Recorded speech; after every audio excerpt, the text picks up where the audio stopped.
value proposition design. So in the previous lecture we were talking about value chains, so how the value chains are arranged in different markets. But what actually value?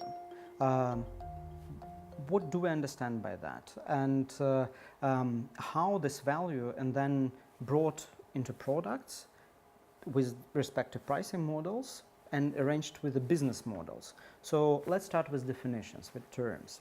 So value is the perception of usefulness that a customer gets from a product. So that's the value. Especially important that it's subjective. So it's not necessarily something that you desperately need, and in many cases we don't need the stuff that we find of value.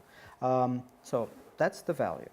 Then what is a business model? Business model is how we organize our operations in order to deliver to the customer the promised value.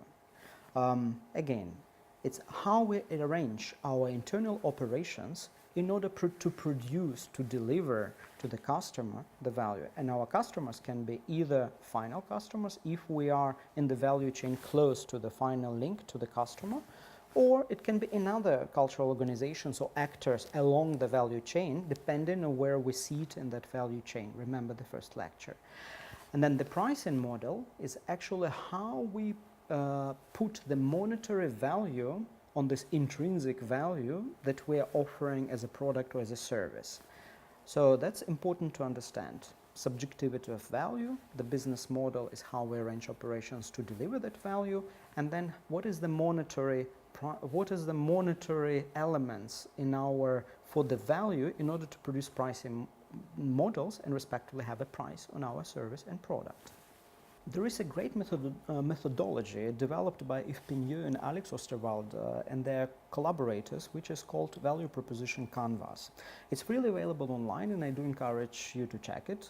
In fact, there are links below under this video where you can download respective templates and documents and dig deeper into the methodology.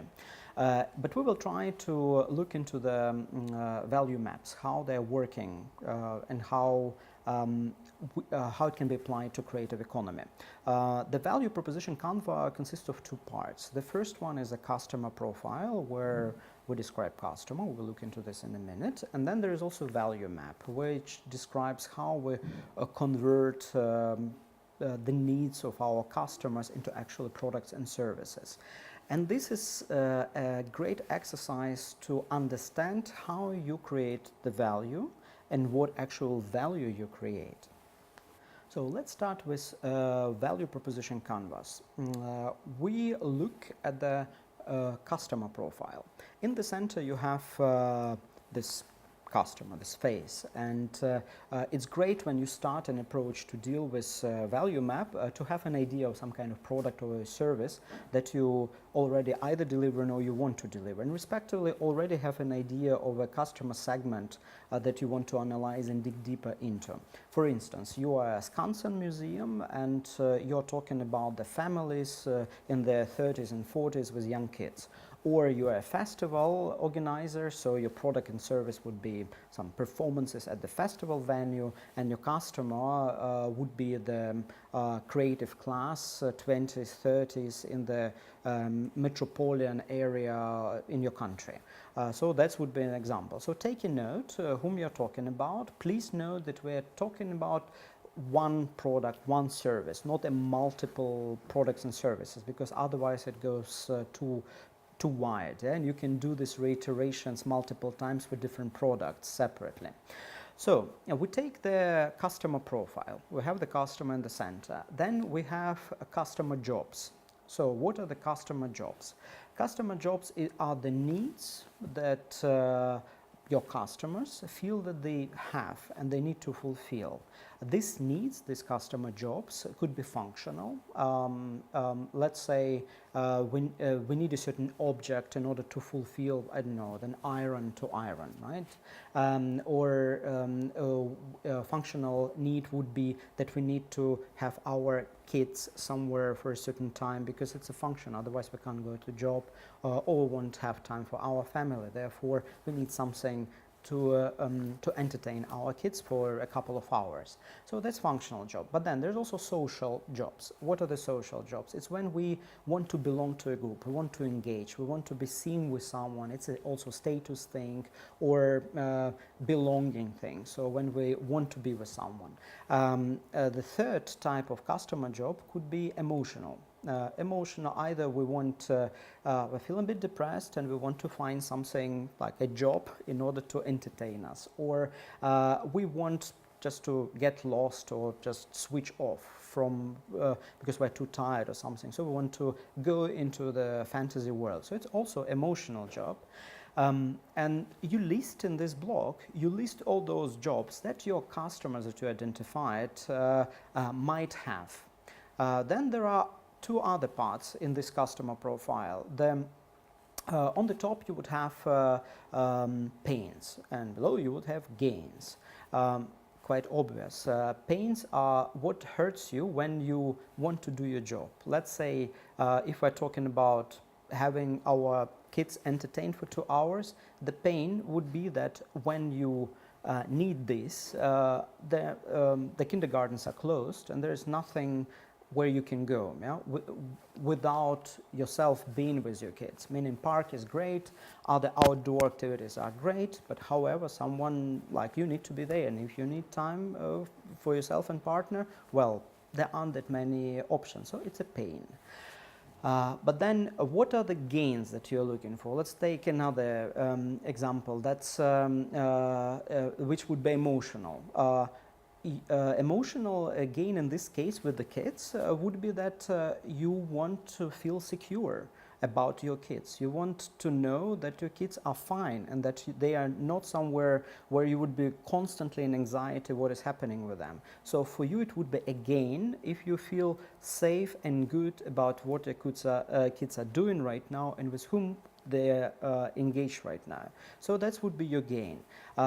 So when you do a customer profile, you do these rounds to analyze what is the job, what is the pain that could be associated with the job, then what are the gains that people are expecting vis-a-vis that job. So you put yourself in the shoes of your customer and do these rounds and dig in deeper. What would you gain? What would you want? Maybe it's functional gain. You would want spend less time. Maybe you want to have it easier to use if we're talking about fashion or product design. Or maybe you would want your friends to say, oh wow, what a great thing, or what a great experience you have. Where do you go? So maybe you want this kind of subtle recognition and you want to be seen that you've been there. So these are types of gains that you need to mark and write and discuss in your group or even with externals whom you can invite for this discussion, but also analyze really deep what could be the pains, what could hurt, what people want in order to solve their job.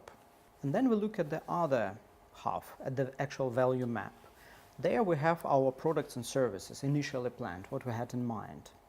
Then we have already our customer profile. We understand the customer jobs, we understand the pains, we understand the gains. And then we have in that value map, we would have pain relievers. So what does it mean? Actually quite obvious. If you already listed the pains, then you see how your product can relieve the pains. Is your product is outperforming the product which is already on the market? Does it provide emotional relief to the pain that customers might feel? So you look at the pains that you listed, can be again functional, for functional jobs, emotional jobs, or social jobs, and then you list what could be those pain relievers, in which way, how you can make these pains go away. And then below you have respectively gains, what people are looking for: good mood, for wow effect, for security, for certain functionality, for cost savings, and then these are actually gain creators. So they create gain. So your product should have these elements that enable people, your customers, to gain from your service and product, either financially, emotionally, or vis-a-vis functionality, or in other ways. So it's great exercise to do together in the group. So again, you have your jobs, your customer jobs, pains, gains, pain relievers and gain creators, and then you have products and services. And what happens if you go this loop?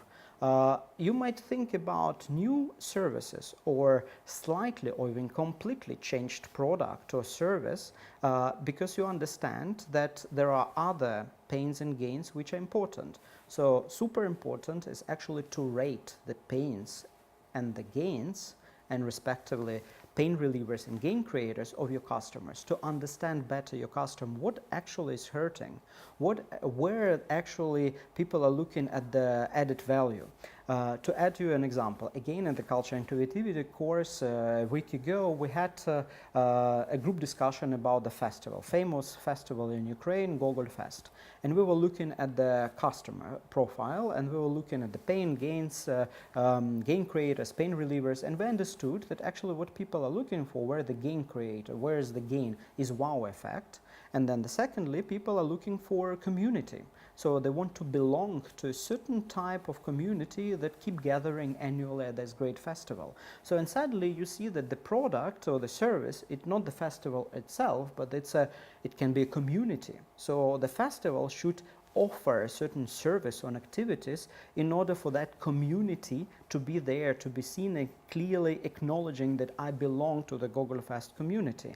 And also there should be wow effects, so there should be performances, there should be something entertaining, amazing, out of the world, because that's what is the gain creator. And that's what, it might be wrong, I mean we didn't dig too deep into that, but it's a great example that when you start just with a festival and your usual customers that you think these are the crowds that keep going annually, and then you analyze actually where the pains and gains, and you can come up with very interesting modifications of the product and services that you are actually delivering on the market. So look at the value proposition canvas, do this mapping of your customers and then of the values that you are delivering to customers, and see whether you can adjust, trick your current product services, or maybe even come up with new ones.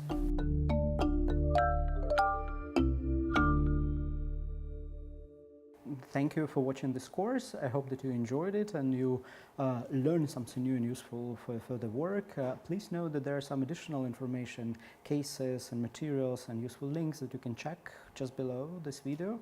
Thank you and bye.